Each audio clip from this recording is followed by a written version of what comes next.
What's big, lovable, and spends a lot of time in the water waiting to be fed? Hey, what's that? I think that's a helicopter. Let's go up, man, and surprise him.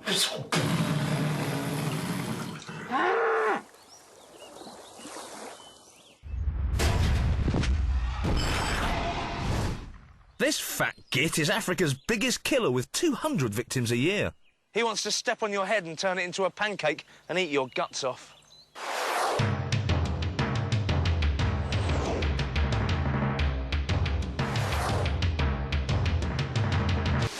Hi, Sonia. Hello. Nice to meet you. And you? How long have you worked with hippos for? About 3 years now. Right, now, what's the big deal? I'm hearing everything, they're killers, watch out. Now, we saw one earlier and it seemed kind of timid. Well, they're very big. They're quite a big weight. They carry a large weight, Right. But they are exceptionally fast. They are extremely territorial. They are very moody. Right. And they are known to be very aggressive. So, I mean, I'm sitting down by the lake.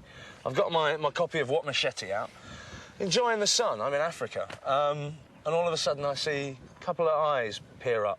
What's the biggest danger for me? The biggest danger for you is if the fact that they've got calves in the group, the mums are exceptionally protective over them, as any other animal would be. And if the group is disturbed and they feel uncomfortable, then they will quite often charge you. And then you're... Then I'm afraid it's more or less goodbye unless you're exceptionally lucky, because one bite from them, they would kill you. What can I do to survive? You run like the clappers. Try and find the biggest tree possible and either hide behind it or preferably get up it. Right. Or just get... And they won't climb after me? They won't climb after you, but they have got an exceptionally high reach. As you can see, he's, you know... So would they stand on their back legs and... No, he wouldn't stand that, but he would throw his head up in the air Right. and would probably try and grab you. So the higher you can get, the safer you'll be. And what good would kind of getting behind a tree? Well, obviously, they are very big Right. and quite a massive weight, so he'd find it difficult to run round the tree. So it's like a fat businessman chasing his blonde secretary around a desk? Yep, at least you'd have more chance of running around the tree Right. than actually running straight. And would it eventually just get bored and... Well, hopefully, but you might have to wait quite a while. Right, so kind of once it now knows that you pose no threat, it would... It would hopefully then disappear. Once you sat quietly for a few hours, it might actually then disappear, but you could be up a tree for quite a few hours. Anyway, listen, thank you, Sonia. You're welcome. I've learned quite a lot. Now, I'm still not convinced what these things can do. So I've made this human head from a loaf of bread. I'm going to call it John. What I'm going to do is throw John into the pond and see just how quickly that aquatic submarine beast thing is going to mash him up. So the question is, how long will it take this giant water pig to chomp this breadhead? Hello. Well, I've thrown the head. I can clearly see its face. Here he comes. Here he goes. Sniffing the head. Whoa! And that's gone. One human head mashed to pieces in seconds. Oh, he's still chewing it. The brain, the skull fracturing, the ear's gone. Now a mouth has fallen off. And that's it. I can see bits of the grey matter falling from his giant gob. And that's it. One dead human. Let's recap. Don't disturb the group, especially when they have young. If you're charged, run like the clappers. Climb a tree. That's it. So that's how to survive a hippopotamus attack. Don't end up like this, breadhead. Use your loaf. Here's the brain teaser. What have 8 legs, are hairy, scary, and eat their menfolk for breakfast? Well, here's the answer. Spiders, scorpions, and the Slater sisters of our TV's The EastEnders. What's going on?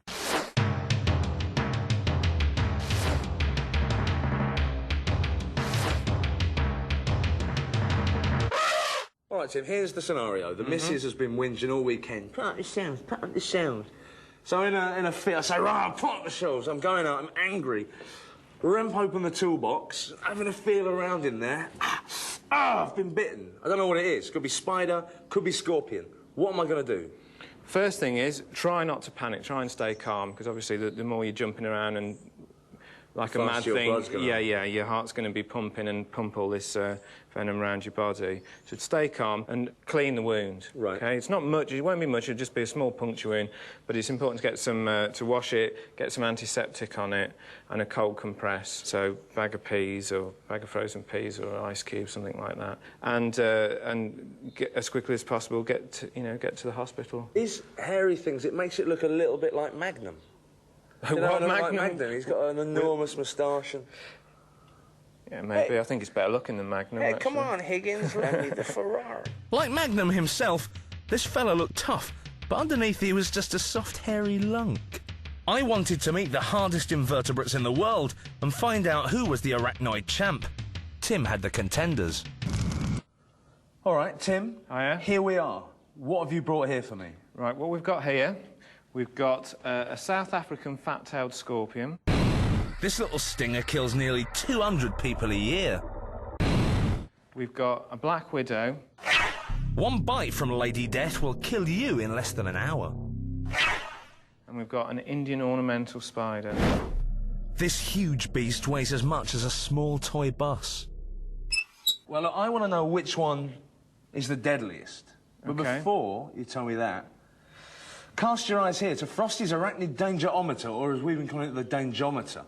So what we're going to do is we're going to grade all these arachnids, and we're going to see who's the baddest of the bad. Right. So what we've got here is size, venomousness, and what it looks like when it attacks you. Okay. That's what that means. So what we're going to do is we're going to add them all up, and the total is the bad boy in the pack. So, to cut a long invertebrate story short, round 1, sizeness, went to the tarantula, obviously. Round 2, venomousness, went to the tiny but deadly black widow. But with one round to go, it was all square. Now, finally, we've got what these animals look like when they're attacking you. Right, okay. And for that... You're going to put your hand in? No, I'm not. Look at this. You're going to put yourself in? Tiny fighting Nick Frost on a stick. Here I go. I'm going to approach her from the back. Gotcha. Ooh. See it leaping a little bit there. Oh, look, the frost is charging her down. Get back, whoa. Get back, get back. So a bit grumpy and plenty ugly, but not much fighting spirit. How about one of the other ones? La Widow Negro. You ready? Yeah. All right. Let's let the frost in. I'm in the web. I'm in the web. Well, you know, there is a little reaction, but nothing heavy, nothing frightening at all. I'm a little bit disappointed. Last up with everything to play for, the fat-tailed stingy thing. All right, let me lower this in. So I'll pretend I'm a bit drunk coming back from the pub. Hello. Oh, reaction. The tail's coming up. Whoa! She was gripping me then a little bit. Not. Whoa! You see it's venom here. You see that? Yeah, no, that was... That's actually a bead of scorpion venom right there. It got me. It squirted at me. Squirted some venom. That was pretty bad. Woo! She's a mean old critter. She's very mean, that one. Yes, sirree. And with that angry squirt, she's the winner. The biggest, baddest arachnoid on our trestle table of death.